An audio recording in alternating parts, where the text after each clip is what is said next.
नमस्कार। आप सुन रहे हैं द बॉलीवुड रेडियो और मैं हूं आपके साथ आकाश। दोस्तों, आज के इस पॉडकास्ट में किस्सा राजेश खन्ना और लेकर चलेंगे आपको उस दौर में जब आनंद की चर्चा थी। राजेश खन्ना से बेहतर और कोई नहीं हो सकता। इस कहावत को सच साबित करने के लिए जो सबसे बड़ी ऊंचाइयों को छू लेते हैं वही सबसे बुरा पतन भी देखते हैं। हालांकि आराधना के बाद एक साल से कुछ ही ऊपर हुआ था और राजेश खन्ना के लिए लोगों का पागलपन बेहद बढ़ गया था और स्टार एंड स्टाइल में उन पर 5 हिस्सों के आलेख, जो इससे पहले किसी और अभिनेता को नहीं मिला था, जैसी चीजें इसकी लगातार पुष्टि करती थीं। अगर एक फिल्म पत्रिका फिल्म फेयर ने जतिन को राजेश खन्ना बना दिया था, तो दूसरी ओर स्टार एंड स्टाइल ने कुछ ही महीनों में उसे एक सफल अभिनेता से एक स्टार बना दिया था और अब बारी थी सुपरस्टार बनने की। 5 हिस्सों के आलेख में जाने माने जनसंपर्क गुरु बनी र्यूबेन जैसे लोगों के लेख थे, लेकिन अंतिम अंश फिल्म पत्रकारों की देवी के लिए रखा गया था, जिसने सुपरस्टार जैसा शब्द ढूंढ निकाला था। राजेश खन्ना की ही तरह देवयानी चौबल का जन्म एक खुशहाल परिवार में हुआ था जो घुड़दौड़ में दिलचस्पी रखता था। उसने अपना पत्रकारिता करियर फिल्म फेयर में गुलशन विंग के अधीन शुरू किया था और उन दिनों फिल्म पत्रकार चंद एक विषयों पर ही ध्यान देते थे और देवयानी का क्षेत्र शूटिंग और पार्टियां थी। जब फिल्म फेयर के एक वरिष्ठ संवाददाता ने यह सोचकर राजेश खन्ना से मिलने से इनकार कर दिया कि वो ज़्यादा अहम नहीं थे, तो आलेख देवयानी को सौंप दिया गया। देवयानी, जिसे बॉलीवुड हिंदी फिल्म इंडस्ट्री देवी कहती थी, जिसके नाम से वो आमतौर पर जानी जाती थी, और राजेश खन्ना दोनों की फौरन अच्छी बन गई। और अंत में देवयानी की राजेश खन्ना की उस समय की प्रेमिका रही अंजू महेंद्रू से भी दोस्ती हो गई। पहली मुलाकात के बाद देवयानी ने पूरे आलेख को इस नए अदाकार की शख्सियत की अपनी निजी पहचान का रूप दे दिया। ये शायद देवयानी का सहज बोध था या उसकी पैदाइश, जिसने उसे राजेश खन्ना को देखते ही देखते जीतने वाले घोड़े की पहचान करवा दी। क्योंकि उसके बाद देवयानी ने जो भी आर्टिकल लिखे, हर एक में राजेश खन्ना आए। राजेश खन्ना पर अपने पहले आलेख की तरह ही देवयानी ने उन्हें स्टार एंड स्टाइल में अपने लेख में एक सोच विचार करने वाले और शर्मीले अदाकार के रूप में पेश किया। उसने अपने ऊपर राजेश खन्ना के इर्द गिर्द एक ऐसा तिलिस्म खड़ा कर देने का जिम्मा ले लिया और उन्हें कुछ इस तरह पेश किया जैसे वो अपने सितारा होने के बारे में पूरी तरह सजग थे। हालांकि तब तक उनका सितारा होना अधिकतर देवयानी के शब्दों का रचा बुना एक सेंटेंस हुआ करता था, और फिर भी उसकी तरफ वो उदासीन रहे। राजेश खन्ना की शानदार सफलता प्रभावशाली थी, लेकिन उसे किस्मत का खेल भी कहा जा रहा था।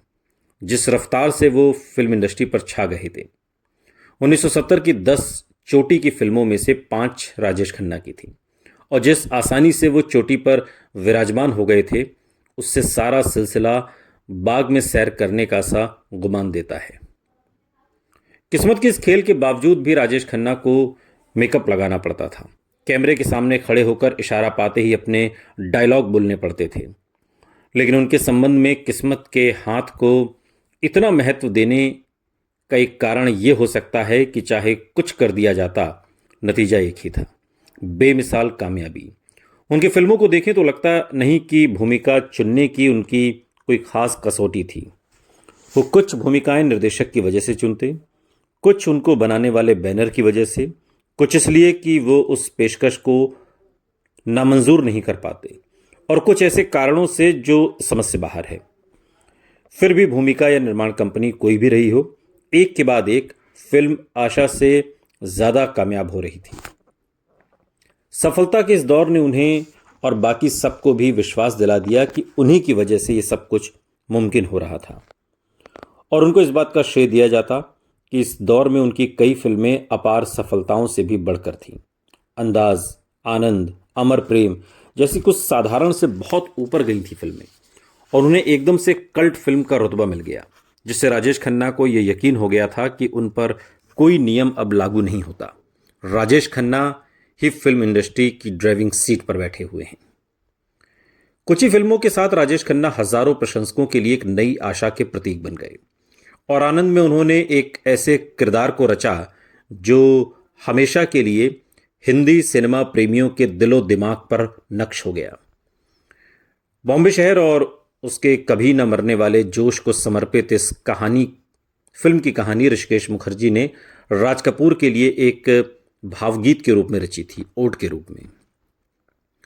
और एक दूसरे के बहुत करीब ऋषिकेश मुखर्जी और राज कपूर बहुत समय से दोस्त भी थे और एक गंभीर रूप से बीमार आदमी जो अपने जीवन के शेष थोड़े से समय में भी जीवन को भरपूर जीता है, इसका विचार ऋषिकेश के मन में तब उपजा जब शोमैन राज कपूर खुद बहुत बीमार थे।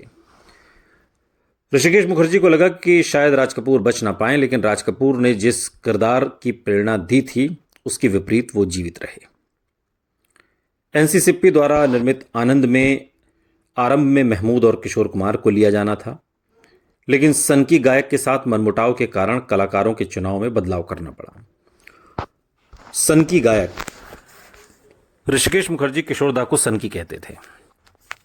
अफवाह रही कि ऋषिकेश मुखर्जी को किशोर कुमार के घर से बाहर निकाल दिया गया क्योंकि वो एक बंगाली के साथ पैसे की अदायगी में देर करने से बहुत नाराज थे और अपने गार्ड को आदेश दे रखा था कि जो भी बंगाली अंदर आने की जरूरत करे उसे बाहर फेंक दिया जाए।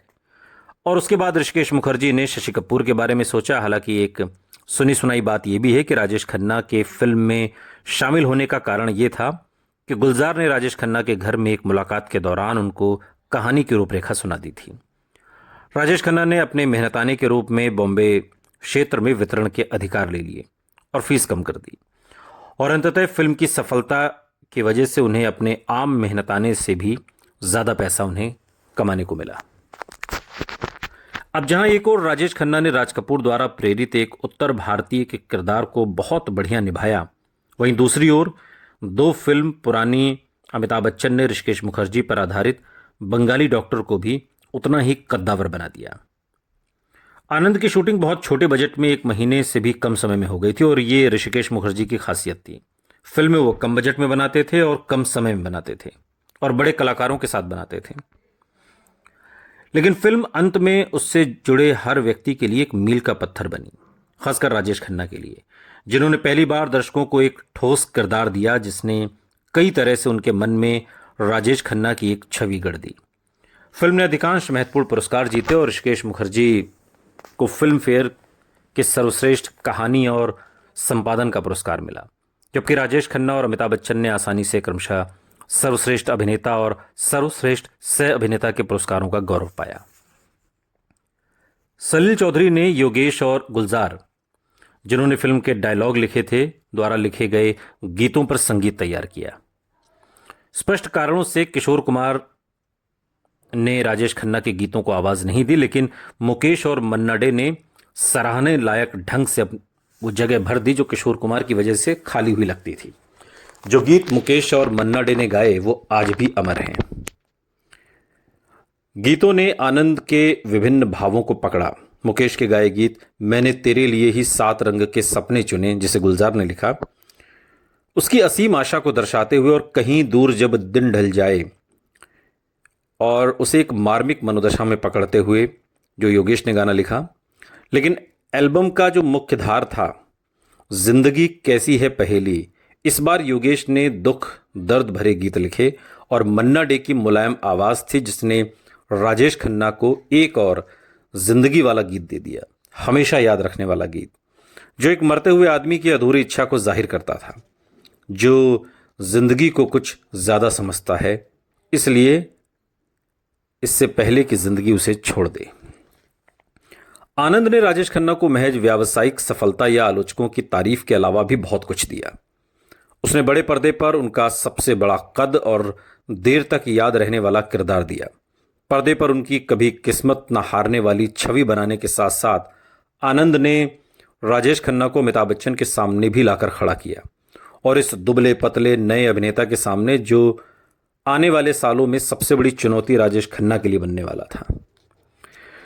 प्रसिद्ध हास्य अभिनेता महमूद ने एक बार अमिताभ बच्चन को सलाह दी कि वो आनंद का पूरा फायदा उठाएं नौजवान अभिनेता ने अपने दोस्त अनवर अली के बड़े भाई की बात को संजीदगी से लिया और आनंद में अपने अभिनय को राजेश खन्ना की मृत्यु वाले सीन के आसपास तैयार किया।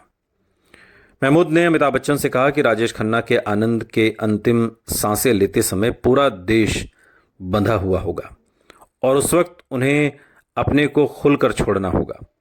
अमिताभ बच्चन ने बिल्कुल वही किया और वो व्यक्ति जिसे शुरू से होने से पहले ही नकार दिया गया था, वही व्यक्ति चर्चा का विषय बन गया। और इसके बाद तो फिर जब अमिताभ बच्चन बात के दिनों में आए तो धीरे धीरे ऐसे छाए कि पूछिए ही मत। अमिताभ बच्चन को भविष्य में उनकी पत्नी बनने वाली जया भादुड़ी के साथ गुड्डी में मुख्य भूमिका के लिए फिर ऋषिकेश मुखर्जी ने अनुबंधित किया, लेकिन अंतिम घड़ी में मुखर्जी ने उन्हें बदल दिया। हालांकि वो फिल्म में एक छोटी सी मेहमान भूमिका में नजर आए। इस घटना ने अमिताभ बच्चन के फिल्मी सितारा बनने के ख्वाब को लगभग खत्म कर दिया। आनंद से पहले अमिताभ बच्चन इतने मामूली थे कि राजेश खन्ना ने ऋषिकेश मुखर्जी से अपने सह कलाकारों के बारे में कुछ पूछने की जहमत भी नहीं उठाई।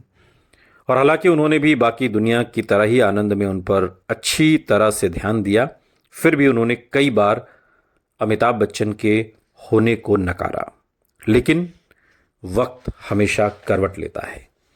अमिताभ बच्चन उसके बाद धीरे धीरे जब जंजीर आई तो उसके बाद फलक पर ऐसे छाए कि राजेश खन्ना के सितारे को डूबना ही पड़ा। सुनते रहिए द बॉलीवुड रेडियो, सुनता है सारा इंडिया।